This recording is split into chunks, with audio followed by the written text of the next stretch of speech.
Now, social proof is definitely one of the most frequently used tools to generate trust with potential customers. And when it comes to social proof, we see that there seems to be one simple universal truth: more customers, more trust. That's basically how social proof works, right?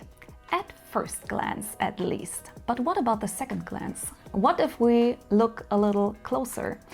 Today we do exactly that. We talk about the very many misconceptions around social proof and how to actually get it right.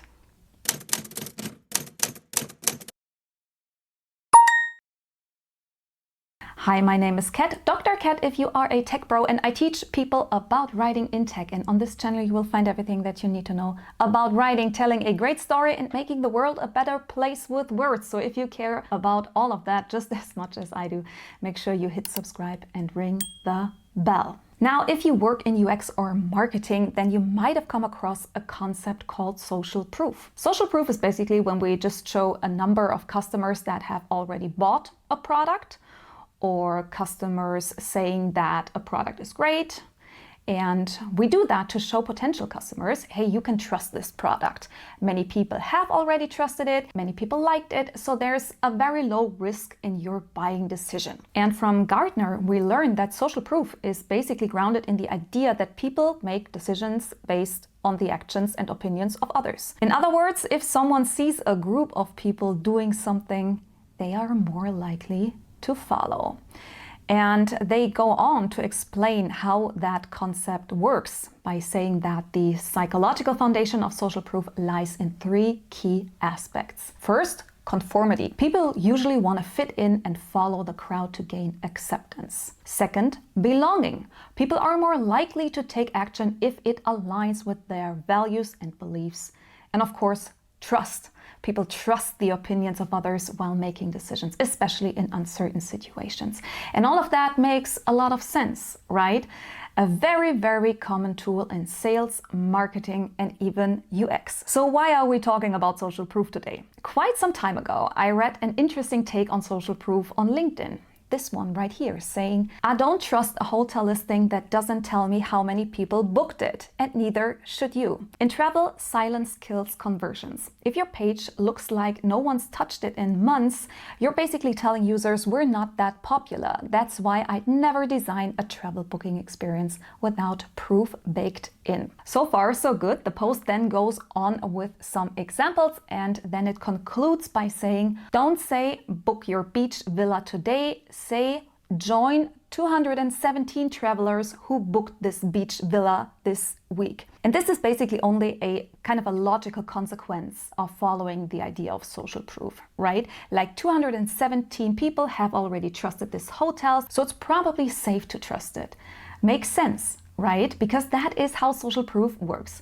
But then I wondered, why did this feel so incredibly off to me? And first of all, I didn't have an answer to that question myself. So I took a deep dive into the world of social proof. And I have to say, looking at it, doing research on it from a UX and a marketing perspective didn't really get me any further. Because in UX and marketing, the discussions around social proof seem to be very flat and kind of like one-dimensional, but there's another field that actually offered a more nuanced and complex perspective on social proof, and that's the field of branding. And by the way, this is also why I've been so passionate about broadening our perspective as writers. Like, don't only look at UX writing if you are a UX writer. Don't only look at marketing if you are a copywriter. Always take a different perspective, a broader perspective. And the perspective of brand storytelling and brand identity is always a very, very crucial one that is worth looking into, because brand is basically the foundation of literally everything. Your UX writing, your marketing communication, your visual identity, your product names, even the way you hire. It all comes down to your brand, to your identity as a company, your values and what you stand for. And that also defines who you want to attract as a target audience. And in a perfect world, your target audience's values align with your brand values. Then we have a match made in heaven, because that's when we get those kind of like deep connections, these long-lasting, loyal relationships between a brand and its customers. But of course, that also means that you have to show your brand and communicate your values and represent what you stand for, so that your target audience can identify you as the perfect match for them. Now, when it comes to communicating our values and our brand identity as a whole, we're basically looking at a complex puzzle with many different pieces. One piece is your product or service. One piece might be your visual brand identity. One is your brand voice. One is your brand messaging. And we have many more other pieces that a brand can use to signal the brand identity to their intended target audience.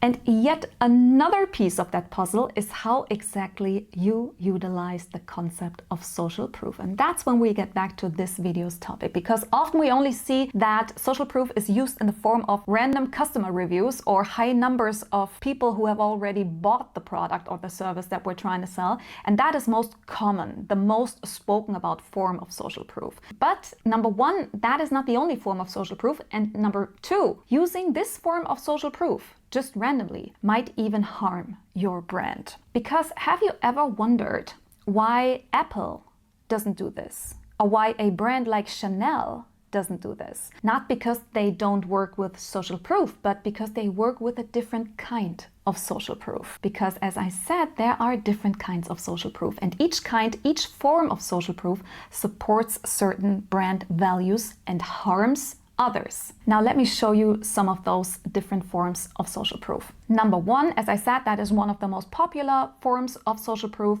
is reviews from random people and strangers, basically. Just random people on the internet that recommend your product because they used it and they're happy with it. And this type of social proof usually supports brand values such as reliability, because it shows that people bought from you and had a positive experience. So you delivered what you promised, basically. Then we have number two, what we've also mentioned before. This is the type where you add mere numbers. That usually signals popularity, so we are well known and a lot of people trusted us already. And that's actually the weakest form of social proof, because just because so many people trusted you doesn't mean that they're happy with you. However, unfortunately, that's what most brands just do, especially software as a service companies. But as I said, a brand like Chanel would probably never do that, simply because their brand identity is based on luxury and exclusivity. So pointing out that thousands and thousands of people already have a Chanel bag actually harms their brand image and doesn't attract a target audience that values exclusivity. Brands like Chanel actually benefit from a totally different kind of social proof. For example,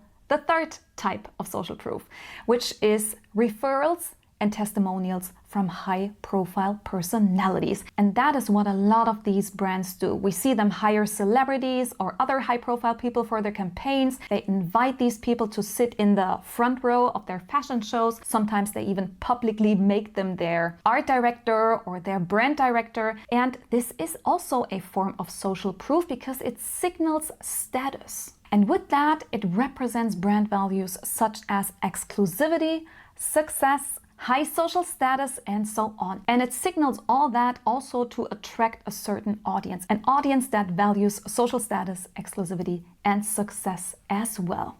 And by the way, social proof, despite its name, doesn't always have to be brought in by people, because there is another form of social proof, number 4, that I call corporate referrals and testimonials. And that is also a very common form of social proof. It's basically when a company or a freelancer mentions the names of the clients they worked for, or puts the name or a logo of their client on their website to signal, hey, these big brands who can basically work with just anybody chose us. They trusted us.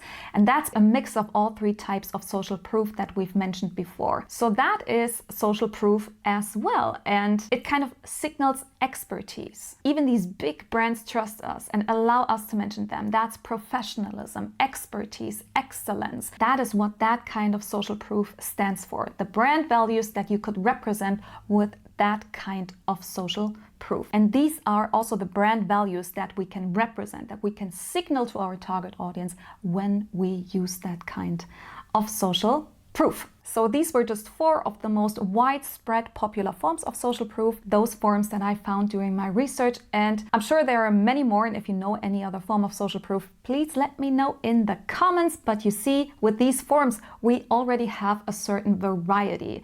And of course, which piece fits best into your very own brand puzzle strongly depends on your brand identity. Okay, so choose carefully. Now let's get back to that LinkedIn post for a second, because now we can say why it's not simple as that. Because whether or not the quantitative form of social proof, the second type of social proof that we just mentioned, where we just collect numbers, is the right choice or not, actually depends on a couple of things. First of all, it depends on the nature of the product that you try to sell. I mean, it's okay if software is used by a lot of people, but a hotel bed is not necessarily something that I would want to share with a lot of people. So I'm not too curious about the fact that 300 other people have slept in this hotel bed before me. Okay, I know that that is a fact, but I don't want to know about it. It's too much information. So one aspect that our choice of social proof should depend on is definitely the nature of the product. A second aspect that we need to look at is the brand of the specific hotel that we're talking about. For example, if we are looking at a hotel brand that stands for open doors for everyone, a global home for everyone, everybody is welcome, and you can meet all types of people